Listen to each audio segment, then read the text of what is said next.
చిరుగాలికి పరిమళమిచ్చే సిరిమల్లెల వనమై ఉందాం. గగనాన్ని నేలను కలిపే హరివిల్లుల వంతెన అవుదాం.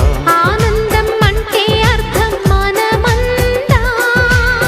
ప్రతి పూట పాతై సాగే హుషారు సరిగమలో ఎన్నో ఎన్నో రాగాలుండే సంగీతం కాదా చల్లకి నవ్వుల కేరింత.